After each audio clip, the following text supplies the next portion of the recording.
A paz do Senhor, meus queridos irmãos, sejam muito bem-vindos ao nosso canal. Meu nome é Wagner Vieira, sirvo a Deus na IEDBIR, Igreja Evangélica Assembleia de Deus, Ministério do Belém, na cidade de Birigui, no estado de São Paulo. A igreja é sob os cuidados do pastor Emanuel Barbosa Martins Júnior. Seja muito bem-vindo, nós estamos estudando a revista da CPAD, primeiro trimestre de 2021, que traz por tema geral o verdadeiro pentecostalismo. Nós estamos estudando a pré-aula de número 5, o fruto do Espírito, o eu crucificado. É uma oportunidade riquíssima para nós mostrarmos qual é a diferença entre os dons espirituais e o fruto do Espírito. Uma oportunidade ímpar também para nós pontuarmos algumas coisas importantes. Porque existem aqueles que acreditam que a temperatura espiritual de uma pessoa é medida pelos dons. E nós veremos hoje que não. Nós vemos o quanto uma pessoa é espiritual pelo fruto do Espírito na vida dele. Pela quantidade de virtudes que ele apresenta do fruto do Espírito. Uma lição extremamente importante. Nos diz assim a introdução: o fruto do Espírito é resultado de uma vida cristã abundante. Podemos afirmar então que o fruto do Espírito só existe na vida do cristão. Porque à medida que o cristão vai convivendo com o Espírito, ele vai se tornando mais parecido com o Filho de Deus. Quanto mais do fruto ele tem, mais parecido com o Senhor Jesus ele fica.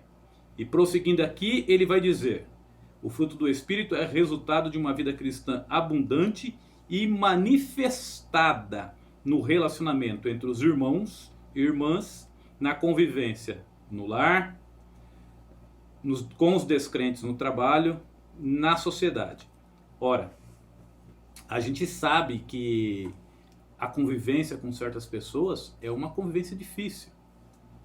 E aquele que tem o fruto do Espírito, ele vai demonstrar que ele tem esse fruto, mesmo nessas convivências difíceis. Então vamos lá. Tópico primeiro: o fruto do Espírito na vida do crente. O crente em Jesus é alguém que vive sob os domínios do Espírito, ou pelo menos deveria viver. Foi isso que Paulo quis dizer quando ele disse: já não vivo mais eu, Cristo vive em mim. Em outras palavras, quando Paulo ia tomar as suas decisões, ele perguntava para si mesmo: o que é que Jesus faria no meu lugar? Trazendo para os dias de hoje, de repente eu vou responder alguma coisa a um superior meu. Será que Cristo responderia desta forma? Será que Cristo usaria essas palavras? Será que Cristo usaria de ironia? Falaria palavrões? É isso que Paulo está dizendo. A vida que eu vivo agora, eu vivo na fé do Filho de Deus. Então é extremamente importante nós entendermos isso e principalmente vivenciarmos isso. Ele é liberto da lei e dos rudimentos deste mundo. Nós já comentamos em outra lição que existe um sistema mundano que é dominado pelo príncipe das potestades do ar. E nesse domínio, nessa esfera, nessa atmosfera espiritual, o príncipe das potestades do ar, o próprio diabo, comanda. E ele então determina que uma pessoa adultere, essa pessoa tem que adulterar. Por quê? Porque ela não encontra forças em si mesma para poder evitar isso. O príncipe deste mundo leva essa pessoa para a droga e essa pessoa não tem força em si mesma para escapar das drogas, porque ela está seguindo o curso deste mundo. Mas o texto vai nos dizer aqui que o cristão, ele é liberto da lei e dos rudimentos do mundo. Então vamos lá, definição. Jesus nos salva e nos dá o Espírito Santo, nos renova e coloca em nós o desejo de fazer o que é bom e agradável a Deus. Paulo, quando está escrevendo a sua carta aos crentes na cidade de Éfeso, no capítulo 4, verso 28, ele vai dizer assim: aquele que roubava, não roube mais, antes trabalhe e faça com a mão aquilo que é bom, a fim de que também possa socorrer outros. Então perceba que existe uma expectativa em relação àquela pessoa que se converte. Existe uma expectativa de melhora, uma expectativa de transformação.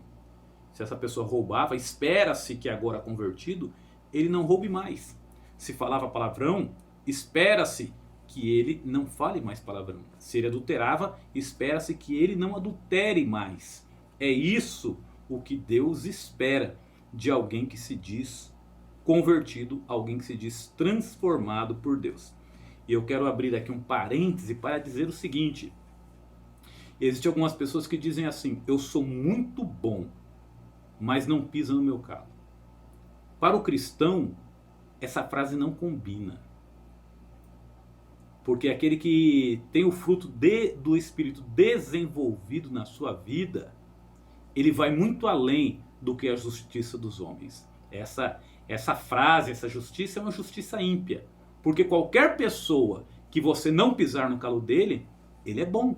Mas Jesus disse assim: se a vossa justiça não exceder a dos escribas e dos fariseus, de modo algum vocês entrarão no reino dos céus.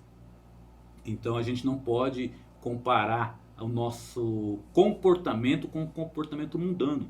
A pessoa aí fora pode até dizer: sou muito bom, mas não pisa do meu calo. Agora, para o cristão, nós precisamos rever esse conceito.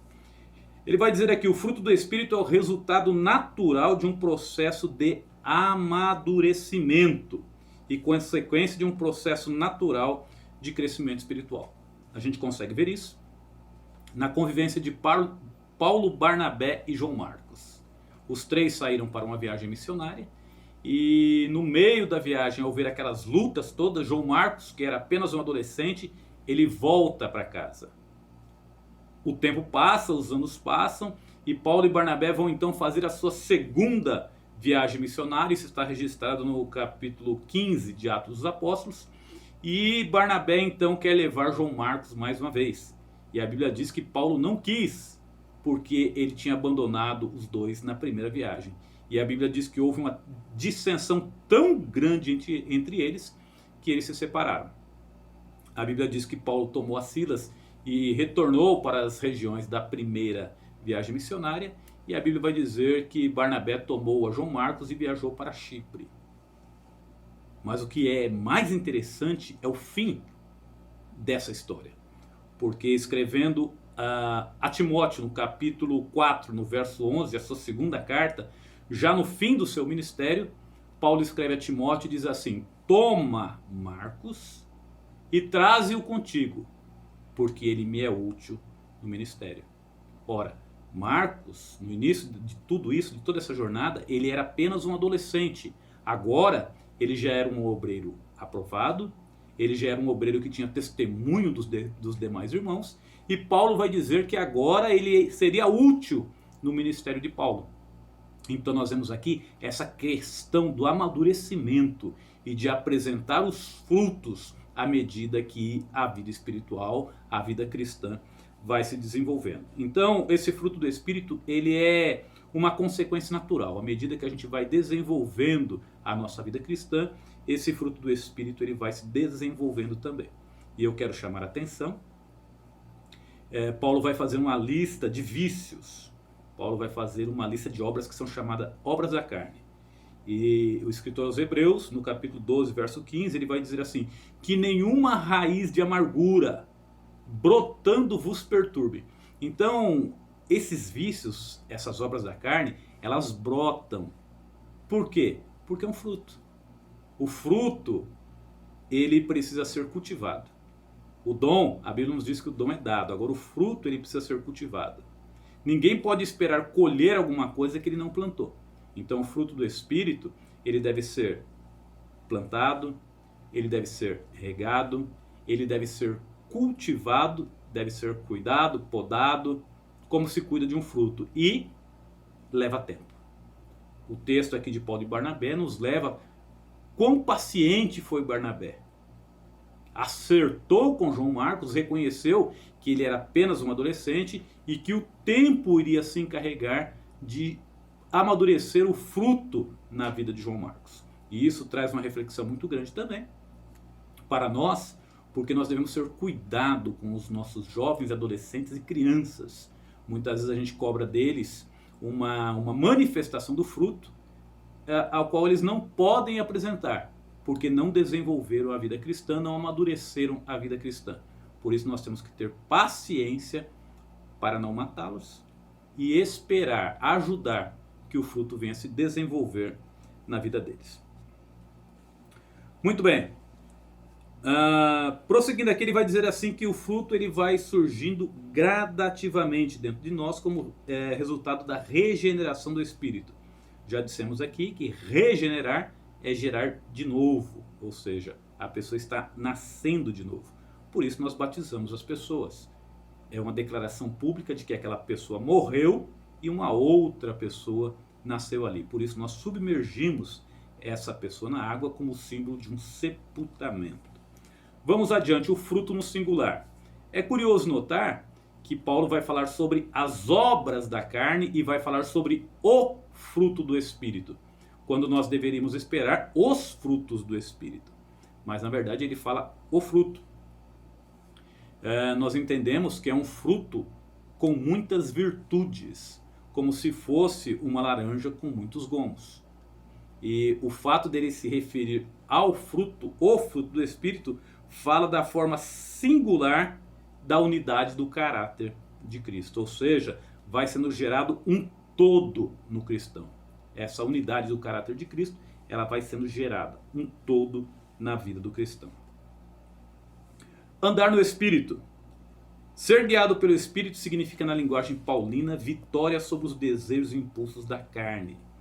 Eu gosto de apresentar assim, o que é andar em Espírito. Ouvi meu amigo Vanderlei Santana falando sobre isso, eu achei interessante a maneira como ele explicou. O que é andar em Espírito? Andar em Espírito é fazer aquilo que o Espírito manda. Por exemplo, de repente você está diante de uma programação de TV e aparece um filme mais picante, alguma cena mais picante, e o Espírito fatalmente vai falar para você: esse filme não é para você. Se você ouvir a voz do Espírito e sair daquela situação, você está andando em Espírito. De repente você pode estar numa conversa com alguém do sexo oposto e o Espírito fala: esse ambiente não é para você, essa conversa não é para você. Se você sai daquele ambiente, se você sai daquela conversa, você está andando em Espírito. Andar em Espírito é ouvir aquilo que o Espírito fala. E a Bíblia vai usar muitos sinônimos para andar em Espírito.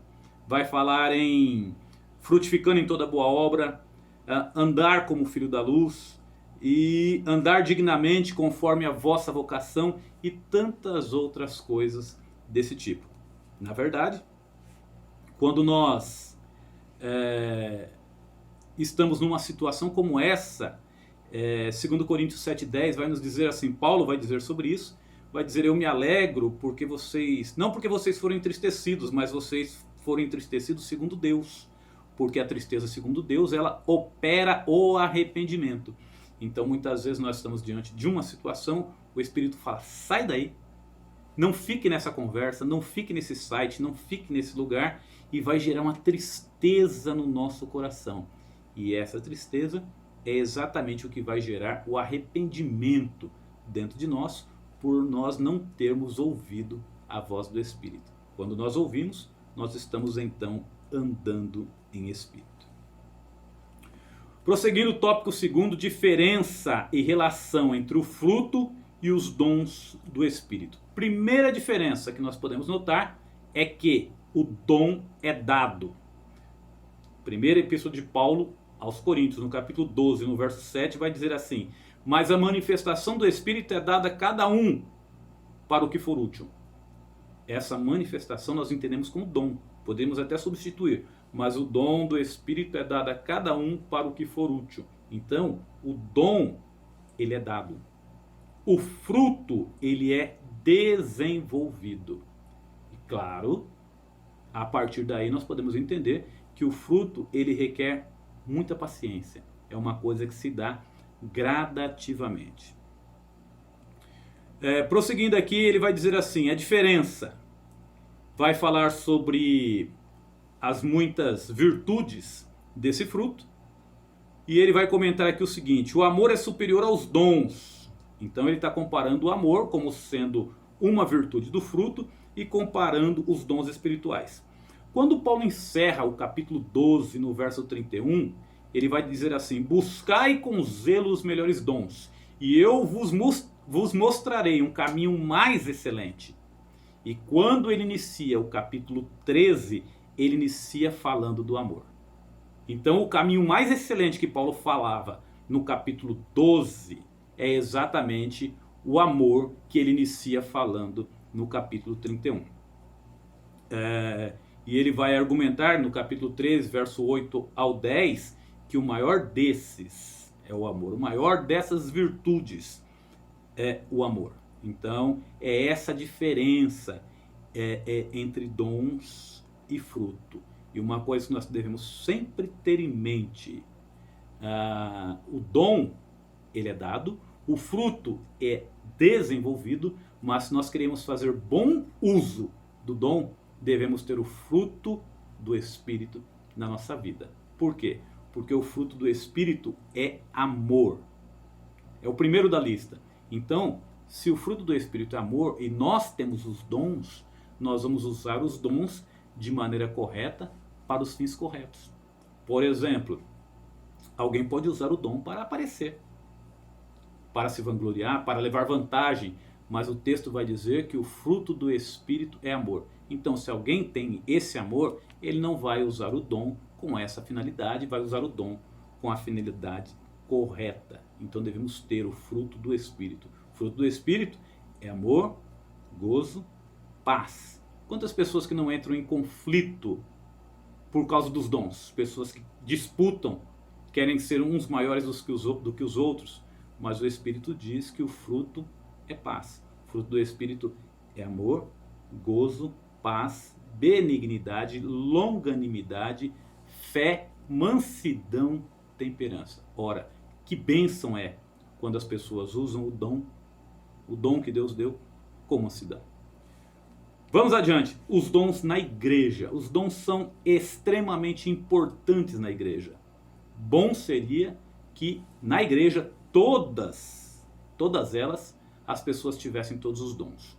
Um dom de curar, outro dom de revelação, e enfim, muitos dons. Eu não sei se eu já comentei em algum dos meus vídeos com os irmãos, mas eu me lembro, no início da minha fé, que eu ouvia, não presenciei isso, mas eu ouvia uma história de que uma pessoa teve uma manifestação estranha dentro da igreja e as pessoas começaram a expulsar demônio dessa pessoa.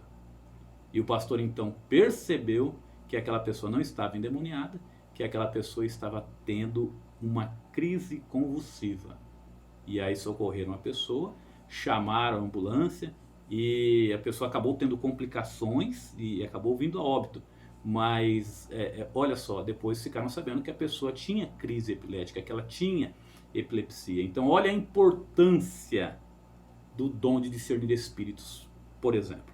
Então a igreja, ela deve buscar os dons. Os dons são extremamente importantes. Mas nós nunca podemos medir a temperatura de ninguém pelos dons que ele apresenta, mas sim pelo fruto do Espírito desenvolvido na vida dele. No céu, nós sabemos que não haverá a necessidade de dom. Haverá simplesmente e unicamente o amor.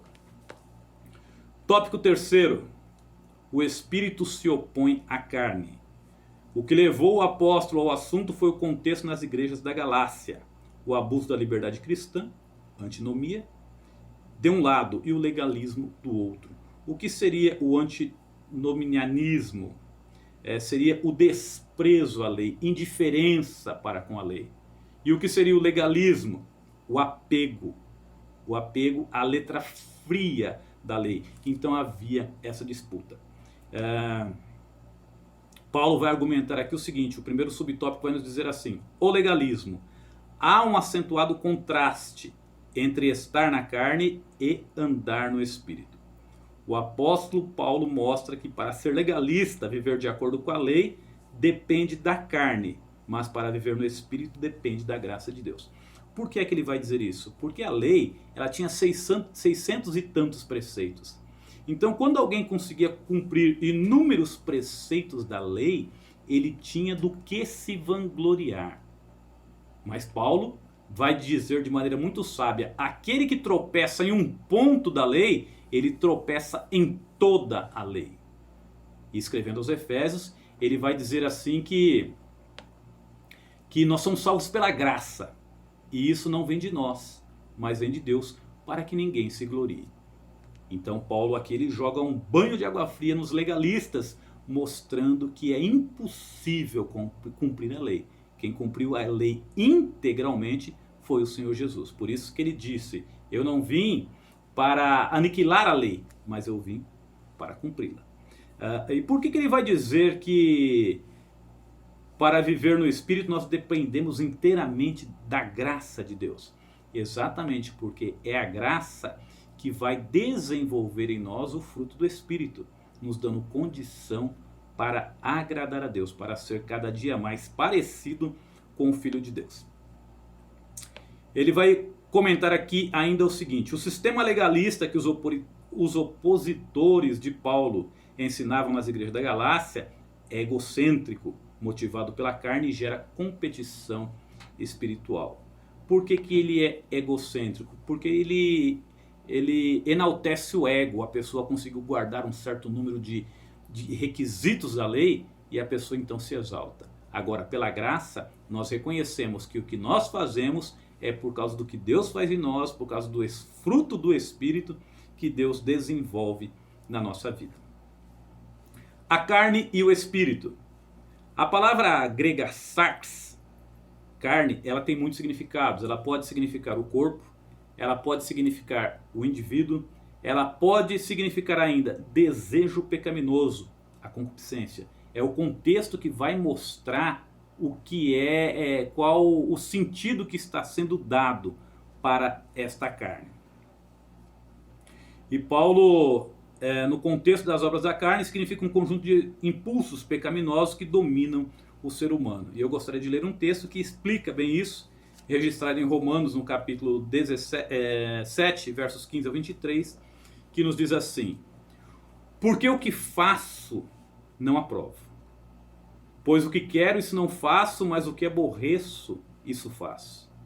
E se faço o que não quero, consinto com a lei, que é boa, de maneira que já não sou eu que faço isso, mas o pecado que habita em mim. Porque eu sei que em mim, isto é, na minha carne, não habita bem algum, e com efeito o querer está em mim, mas não consigo realizar o bem. Porque não faço o bem que quero, mas o mal que eu não quero, esse eu faço. Ora, se eu faço o que não quero, já não faço eu, mas o pecado que habita em mim.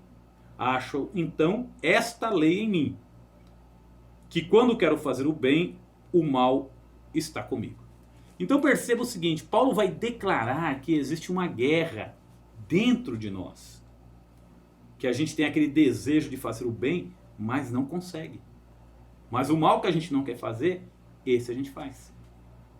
Muitas vezes a gente quer falar com as pessoas brandamente, mas vem uma determinada circunstância, a gente já explode, já fala o que não deve, muitas vezes fala um palavrão. Então Paulo fala que existe essa guerra. Por isso a importância do fruto do Espírito na nossa vida. Por isso a importância dessa convivência com o Espírito, é esse amadurecimento na nossa vida cristã, para que nós consigamos vencer essa guerra, para que nós consigamos dominar essa situação. Prosseguindo aqui no mesmo tópico, ele vai dizer o seguinte: a oposição do Espírito contra a carne na vida cristã mostra que os que são de Cristo crucificaram a carne com as suas paixões e concupiscências. Por isso, Paulo vai dizer: já não vivo mais eu, mas Cristo vive em mim, e a vida que eu vivo agora, vivo na fé do Filho de Deus, mostrando que ele estava crucificado para o pecado. E o comentarista continua aqui dizendo assim: é isso que acontece conosco diariamente, a morte do eu.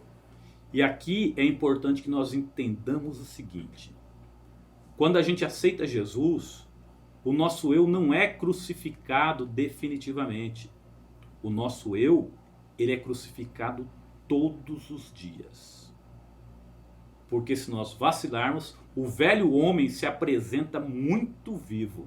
Eu disse no começo que nós batizamos as pessoas nas águas, deixamos que a pessoa seja submersa pelas águas, simbolizando que aquela velha criatura morreu e foi sepultada, e ali nasceu uma outra. Mas se nós não vigiarmos, esse velho homem, ele se faz presente nas nossas vidas, ele ressuscita nas nossas vidas. Então, a mortificação do nosso velho homem, do nosso eu, ela acontece todos os dias. Essa é a importância da nossa vida diária de oração. Pessoas que oram de vez em quando jamais vão ter o velho homem crucificado. Pessoas que oram só aos finais de semana jamais vão ter o velho homem crucificado. Nós devemos sim orar todos os dias. Quando nós acordamos pela manhã, agradecemos pela noite de sono, pelo dia de vida, pela vida da esposa, dos filhos, do marido, nós estamos mostrando que a nossa vida depende de Deus. Quando nós pedimos a bênção para o dia de trabalho que nós iremos ter, quando nós pedimos a proteção contra as tentações, contra a queda, nós estamos mostrando o quanto nós dependemos de Deus, e isso é crucificar o nosso eu todos os dias. Caso contrário, nós sucumbiremos diante dele. Não se esqueça de, se você gostar desse vídeo, não se esqueça de curtir, de comentar, isso enriquece muito. O YouTube passa a recomendar o vídeo, e não se esqueça também de compartilhar com seus amigos, com outros professores de escola bíblica dominical. Estamos partindo para o final. Subtópico terceiro vai nos dizer assim: os vícios. O apóstolo apresenta uma lista com 15 vícios que ele chama de obra da carne. E nós vamos ver que outras listas vão aparecer em Romanos 1, 29, em 1 Coríntios 6, 9, em 1 Timóteo 1, 9. Então, o que significa isso? Por que essas listas elas aparecem de maneira alternadas aí? Significa que Paulo não tem a intenção de esgotar o tema. Ele está citando tudo isso de maneira representativa. Vamos dizer então que Paulo não tenha dito sobre alguma coisa, falar asperamente com alguém. Ah, então isso não é uma obra da carne? É claro que é. Ela está sendo representada pelas demais. Mas o mais importante é o que nós encontramos aqui. Paulo vai dizer assim: e coisas semelhantes a estas. Então não precisa ser necessariamente esses vícios, mas coisas semelhantes a essa. Coisas que são regidas pelo curso da natureza deste mundo. E ele vai dizer assim: acerca das quais vos declaro, os que fazem tais coisas não herdarão o reino de Deus. Ele coloca aqui, ele faz um resumo, uma classificação, melhor dizendo, dessas categorias de vícios. E ele coloca aqui: sexo, seria sexo ilícito, a primeira categoria. Prostituição. O que seria uma prostituição? Não seria necessariamente as pessoas que ganham dinheiro para vender o corpo, mas pessoas que fazem sexo fora do casamento já é uma prostituição. Impureza. A pessoa pode estar dentro do casamento e fazer práticas que não convêm. E lascívia. Pecados de ordem religiosa. Idolatria. Ter um amor, um sentimento, um apego extremo a qualquer pessoa, a qualquer ser que não seja o próprio Deus. Isso é uma idolatria. Pode ser um pastor, pode ser um pregador, pode ser um cantor, pode ser alguém que já morreu. Qualquer pessoa que nós coloquemos acima de Deus, isso é chamado na Bíblia de idolatria. E coloca também aqui o pecado de feitiçaria. Pecados de ordem social, que são aqueles pecados de convivência. Inimizade. Quantas pessoas dentro da igreja que cultivam a inimizade, não são capazes de falar benignamente com o irmão, não são capazes de sentar do lado dele. Porfia, emulações, iras, que são coisas muito próximas, são aquelas rixas que acabam desencadeando em ira. Peleja, aqui são brigas declaradas, né? Aquelas disputas dentro da igreja ou dentro do ambiente no qual se esteja. Dissensões, heresias. Heresias são entendimento errado da Bíblia, não o entendimento inocente, não o entendimento errado inocentemente, mas aquele entendimento que se sabe que está errado e continua a semeá-lo. Inveja, homicídio, bebedice e glutonaria. E ele vai encerrar: acerca das quais coisas vos declaro que os que fazem tais coisas não herdarão o reino de Deus. A conclusão nos diz assim: cabe a cada crente fazer uma análise introspectiva para verificar se suas inclinações são carnais ou espirituais. Ou seja, o que é que domina a minha vida? São as obras da carne ou o fruto do Espírito? Quando alguém pisa no meu calo, como é que eu reajo? Como eu sou? E fazendo essa autoanálise, a gente vai saber se nós somos carnais ou se nós somos espirituais. Que Deus te abençoe e até a próxima.